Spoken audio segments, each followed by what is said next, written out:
Olá, bom dia, um excelente dia para você. Eu sou Priscila Rangel e o Agro Nacional já está no ar. Nosso ponto de encontro com os assuntos do campo e da cultura agro. E se o tema em destaque da semana é o Brasil orgânico, hoje vamos conhecer o trabalho de pequenos e médios produtores que usam ração orgânica para alimentar as galinhas. Por lá, o mel pode ser experimentado direto da colmeia. Vamos mostrar também o arroz pérola, considerado a melhor opção para fazer um risoto brasileiro. E no Agro Entrevista, continuamos a conversar com Eduardo Boren, um dos criadores do Clube Orgânico. Ele fala hoje sobre investimentos públicos no setor e economia sustentável. E tem mais, pesquisa mostra o perigo dos agrotóxicos que penetram na casca das frutas, como a maçã. O programa de hoje está recheado de informação e curiosidades, por isso fica com a gente. O Agro Nacional está só começando.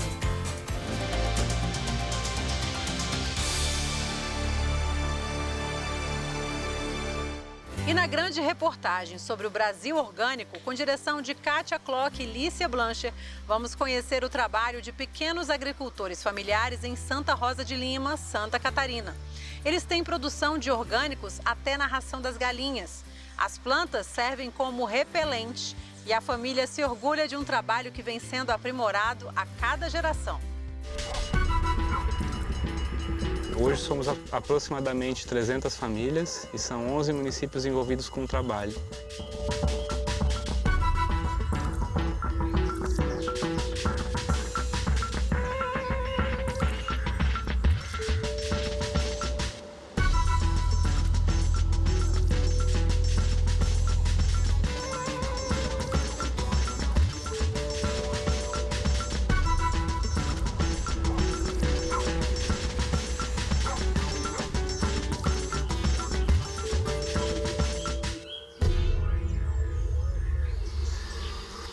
Não precisa ter medo que essas abelhas não picam. O máximo que elas vão fazer é uma cosquinha no teu braço, tá? Aí você põe o canudinho aqui, ó, e chupa o melzinho.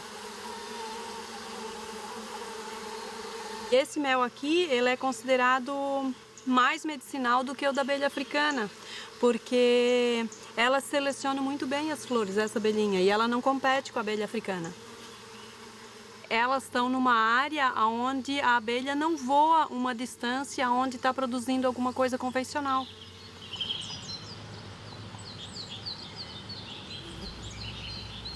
Aqui tem flor de tudo quanto é tipo, até flor de planta medicinal que tem ali. Eu deixo uns pés para florescer, para a abelha pegar o néctar para fazer o mel.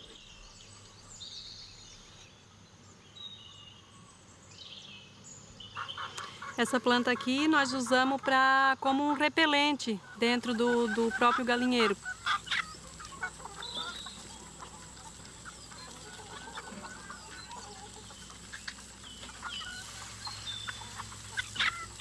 Eu produzo galinha de postura, né? Aí precisa ter uma medida, uma dose diferente da ração do que para galinha de corte. Ela é ração orgânica, que é produzido aqui em Santa Rosa.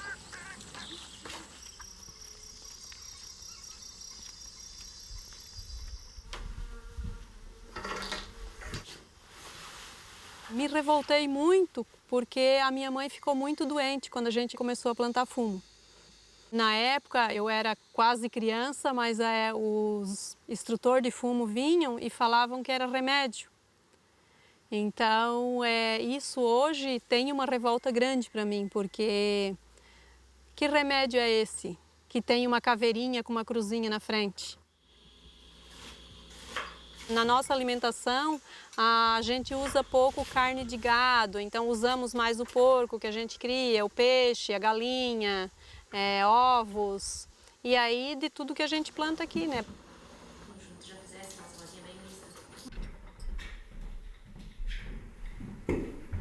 O jovem daqui antes ia estudar na cidade, ficava na cidade. Hoje vai estudar e muitas vezes volta.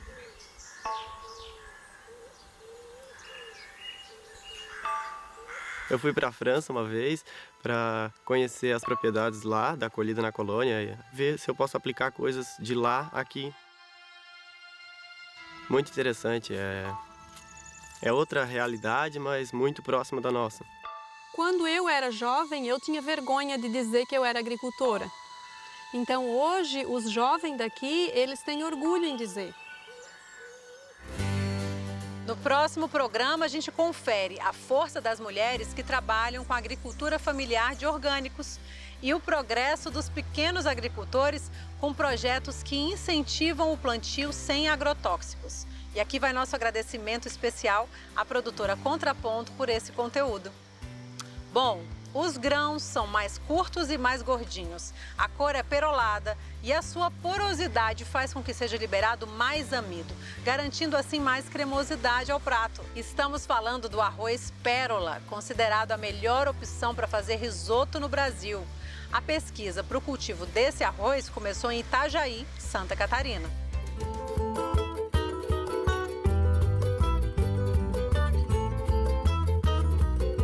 De cara, você já percebe que ele é bem diferente do arroz comum. Os grãos são mais curtos e mais gordinhos. Na culinária, ele cai bem com os mais diferentes sabores, do simples ao refinado, e por isso tem tudo para cair no gosto dos consumidores. A pesquisa começou aqui, na estação experimental da Epagre em Itajaí, que ao longo dos anos já lançou mais de 30 cultivares de arroz, 25 adaptadas ao clima de Santa Catarina. A pesquisadora conta que o pérola começou a ser desenvolvido em 2007. Até então, só se conhecia o arroz branco, que ainda domina o mercado. As variedades de arroz especiais acompanharam uma tendência de mercado e um nicho para a agricultura familiar. Para a culinária italiana, nós temos basicamente quatro variedades, vamos dizer assim, bastante conhecidas, que são o Carnaroli, o Arbóreo, o tipo Roma e o tipo Vialone Nano, tá? Todos eles são importados, mas esses materiais, quando eles não foram desenvolvidos, eles não estão adaptados para as nossas condições. A pesquisa começou para colocar uma variedade brasileira neste mercado, com qualidade tão boa quanto os importados e ao mesmo tempo que pudesse ser cultivada aqui. Dificilmente a gente tem, numa única planta, todas as características necessárias. Então, muitas vezes você tem uma planta que tem uma excelente arquitetura de planta, ela é perfilhadora, ela cresce bem, ela produz bem, mas a qualidade do grão é ruim. Aí eu tenho uma outra planta que é uma planta magrinha, ela quase não perfilha, mas a qualidade de grão é excelente. Então eu preciso cruzar as duas, porque eu quero o melhor da arquitetura de planta com o melhor da qualidade de grão. E olha, eu vou falar para você que isso é muito complexo. É muito difícil a gente conseguir juntar todas essas características numa única planta. Por isso que a gente tenta tanto, né?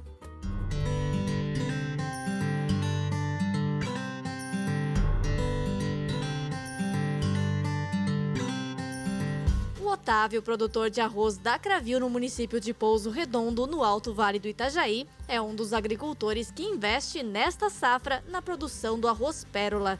Nos 20 hectares, ele tem produção de arroz para semente e arroz para o mercado. Para mim não muda muito, né? Porque a gente é produtor de semente, daí a gente já tem um manejo que tem que ser um arroz limpo, né?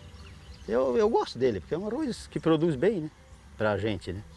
Quando nós começamos em 2018, que nós ganhamos a concessão de 150 quilos e nós achamos uma área, ele é uma semente básica e a primeira coisa que foi discutido na empresa é que nós iríamos manter o mesmo padrão de qualidade de campo que tem a área de semente. Um dos pontos que requer a atenção dos rizicultores é a mistura com outras variedades.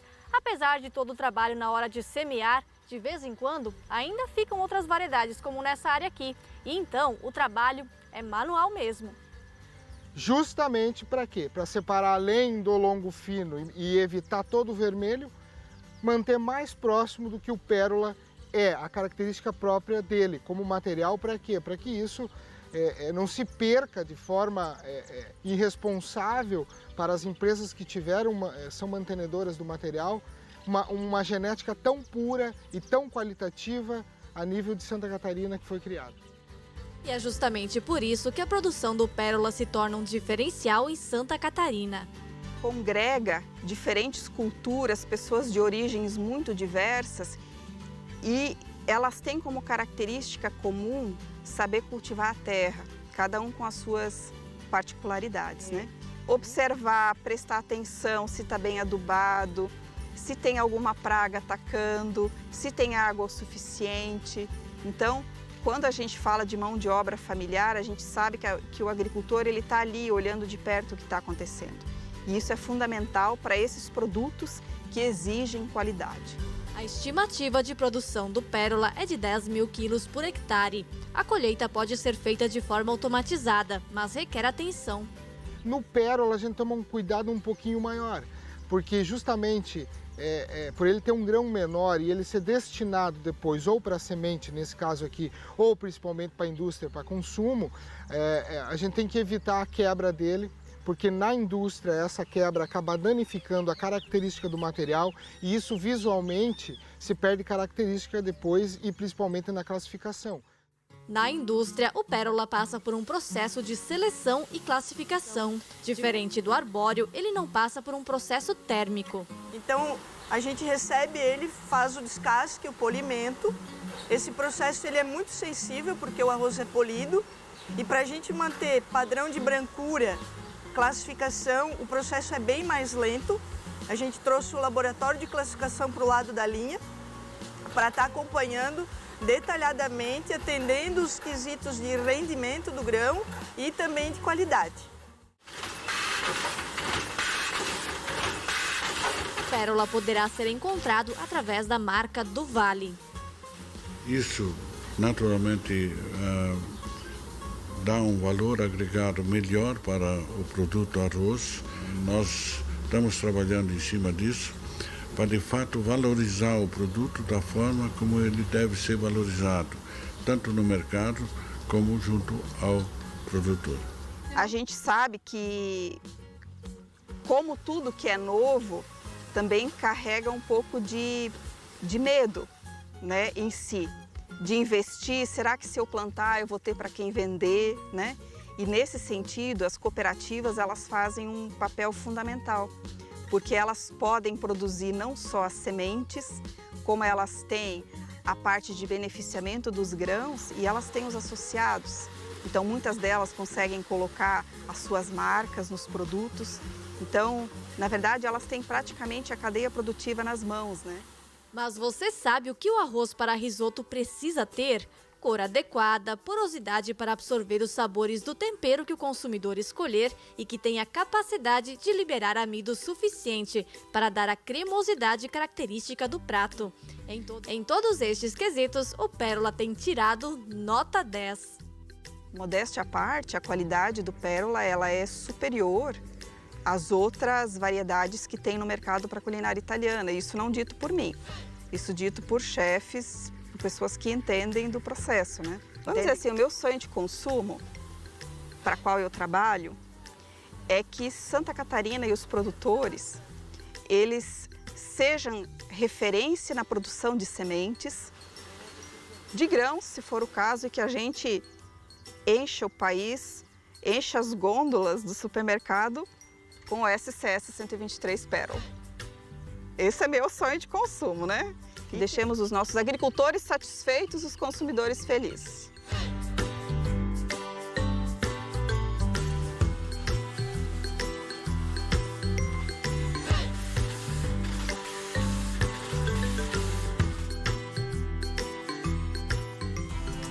Agora a gente faz um rápido intervalo, mas no próximo bloco você acompanha a segunda parte da entrevista com um dos criadores do Clube Orgânico, Eduardo Boren. Ele fala sobre investimentos públicos para o setor e sobre combate à fome. E vamos saber mais sobre um tipo de agrotóxico que penetra na casca das frutas. Fica com a gente, nós voltamos já.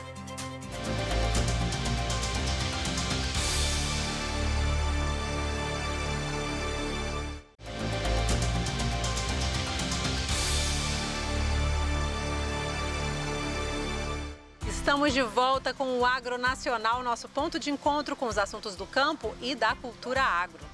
No Agro Entrevista, seguimos com o bate-papo da repórter Mariana Tokarnia com um dos criadores do Clube Orgânico, Eduardo Boren.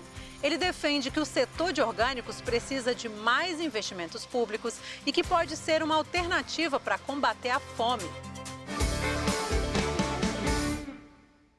Desde 2015, ele busca formas de fazer com que as pessoas se relacionem com a comida de verdade.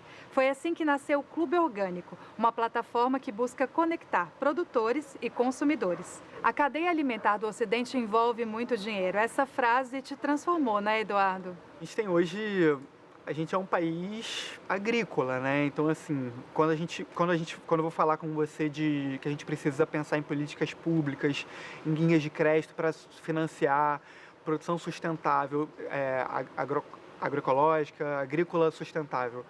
Não é que não tenha dinheiro para fazer, é uma questão de interesse. O dinheiro está muito mais voltado para onde, para o commodities, né? Para onde a venda já está garantida, a produção já está toda fechada no modelo que está garantido e é dito como o PIB do Brasil, do nosso país, né? Então existe essa venda dessa imagem, né? O agro é a riqueza do Brasil e de fato é, mas eu acho que a gente precisa ter um olhar um pouquinho mais diverso, sabe? Eu acho que não é tão centralizado. Quando a gente diz, né, que existe tanto dinheiro na alimentação, é porque está tão centralizado, está tão diminuto, né? As opções são tão diminuídas cada vez mais, né? É só soja, é só milho, é só boi. Você vai diminuindo aquilo e isso vai matando a diversidade. Quando você mata a diversidade, você mata a natureza como ela é, na verdade, né? E como a gente se relaciona com a natureza. Assim. A gente não percorreu 10 mil anos de humanidade comendo boi, soja e milho. A gente percorreu essa estrada toda, consumindo toda a variedade que a natureza tem para dar para a gente. E eu acho que a gente tem vivido nos últimos 50 anos um processo de comoditização do que está na mesa. O que tornou o alimento muito barato, muito acessível, mas não resolveu o problema da alimentação na mesa das pessoas. A gente continua tendo gente com fome, continua tendo alimentos de baixa qualidade e continua tendo outros problemas logísticos, enfim. Então eu acho que a gente tentou resolver um problema enorme e acabou causando outros problemas. Então, de fato, tem muito dinheiro para olhar a alimentação, mas ele está muito concentrado. Segundo a ONU, 1/6 da população passa fome. Essa situação se agravou ainda mais com a pandemia. O que a gente pode pensar, até em termos de orgânico, como a gente pode fazer para chegar a mais pessoas e como vocês têm trabalhado com essa questão da fome?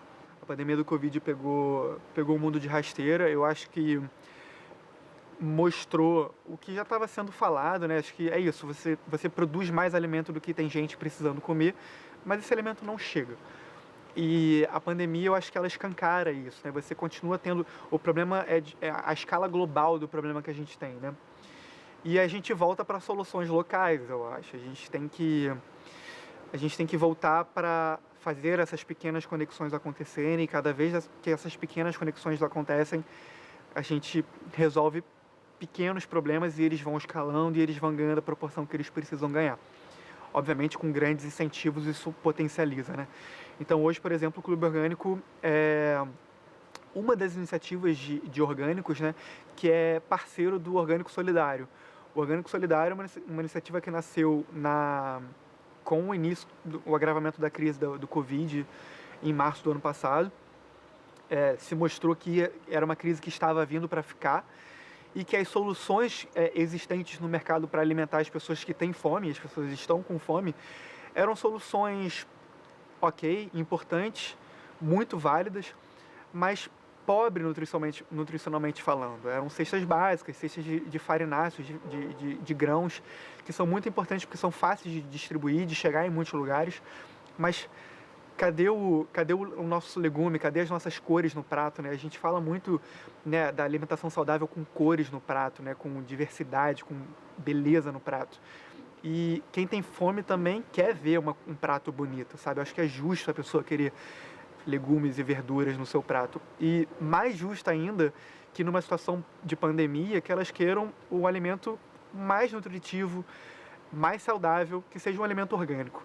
Então, o Orgânico Solidário é uma iniciativa que recolhe arrecadações de pessoas físicas ou jurídicas para poder transformar em doações de cestas orgânicas. E o Clube Orgânico hoje, há um ano já, desde o início da pandemia, a gente é o operador de orgânicos aqui no Rio.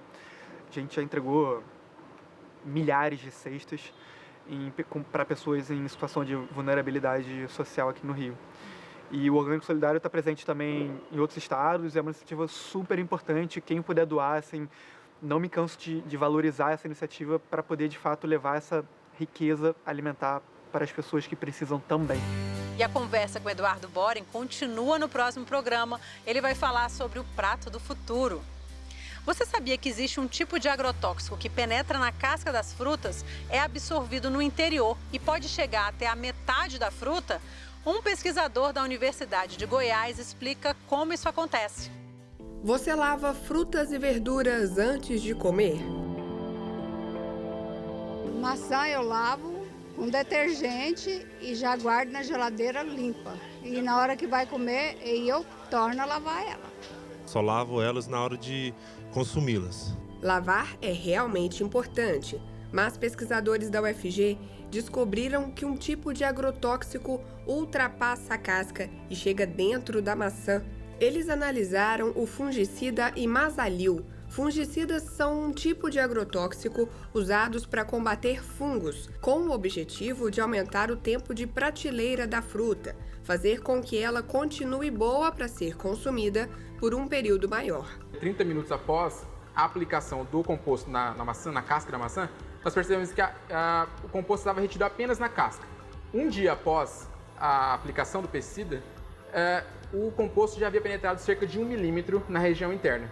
E após 7 dias, ele já havia penetrado cerca de 6 milímetros, que levando em consideração o tamanho da maçã que nós utilizamos, daria mais ou menos na metade ali, antes do núcleo da maçã. Então, a metade do caminho entre a casca e a região das sementes. Exato. Um dia após a aplicação, o composto já havia penetrado a região interna. Então, isso é algo, assim, se a gente parar para pensar, é algo bem grave, certo? É algo que a população, em geral, consumidor, não tem noção. E a hipótese do pessoal, de outros grupos que trabalharam com esse mesmo tema, e a nossa hipótese também é que a penetração ocorre devido à alta polaridade do fungicida e também devido à alta polaridade do interior das frutas, que tem uma alta quantidade de água. A água também é polar, então um composto polar com outro polar, ele acaba tendo uma difusão. O agrotóxico, ele acaba se misturando, se diluindo, entre aspas, no líquido da maçã. Exatamente. Depois de 7 dias da aplicação do fungicida, a concentração dele no interior da maçã era de 0,015 ppm. Segundo o pesquisador, essa é considerada uma concentração baixa, mas existe um detalhe importante aí. Essa questão de concentração baixa, ela pode ser prejudicial se você for acumulando essa baixa concentração no organismo humano, e obviamente isso pode causar um dano na saúde humana. Porém, na casca, a concentração já era mais alta. Então, isso assim, a gente sempre indica para que o consumidor continue lavando a casca da fruta antes de comer ou retirar a casca da fruta antes de consumir. Esse fungicida Imazalil, ele é utilizado em diversos tipos de frutas, banana, limão, laranja, pêssego. Então não é apenas na maçã. Então a nossa hipótese é que isso não ocorre apenas na maçã. Nós vamos continuar esse trabalho aqui na UFG para poder testar a nossa hipótese, mas nós acreditamos que isso não ocorre apenas na maçã, justamente por causa da alta quantidade de água que essas outras frutas também possuem. Então não é apenas a maçã, mas nosso estudo foi só com a maçã, mas nós acreditamos que isso pode ocorrer com outras frutas também. Quanto mais água a fruta tem, mais delicada é essa situação. Isso, então. Sim. Qualquer fruta que tiver uma alta quantidade de água na região interna, isso pode ocorrer. Diversos trabalhos de interação científica já têm demonstrado o dano que o agrotóxico pode causar para a saúde humana. Então é obviamente de suma importância a fiscalização da aplicação desses compostos na agricultura, tá? Porque eles precisam ser aplicados em concentrações adequadas, precisam ser aplicados nos alimentos adequados, porque para cada agrotóxico ele é utilizado para determinada fruta ou vegetal. A pesquisa foi parte do doutorado de Igor, no Instituto de Química da UFG. Ganhei uma bolsa, a gente chama isso de bolsa de doutorado sanduíche, que você faz uma parte do seu doutorado em uma universidade estrangeira. Então eu ganhei uma bolsa da CAPES, tá? Uma bolsa do governo brasileiro, para poder trabalhar então por um ano na Universidade da Louisiana State University, uma universidade lá do sul dos Estados Unidos. Então esse laboratório aqui, da UFG, é um laboratório especialista em espectrometria de massas, e nós fomos para lá também para fazer uma parceria com o professor Kermit Murray. E com certeza enriqueceu a pesquisa, né? Sim, enriqueceu. Nós publicamos, esse trabalho foi publicado na revista americana Analytical Chemistry, que é uma das mais prestigiadas revistas de química analítica do mundo, tem um alto fator de impacto. Então, nós podemos dizer que sim, foi uma parceria bem frutífera. E por hoje o programa fica por aqui, mas nosso encontro já fica marcado porque o Mundo Agro passa pela tela da TV Brasil. Eu sou Priscila Rangel e desejo a você um excelente dia. Tchauzinho!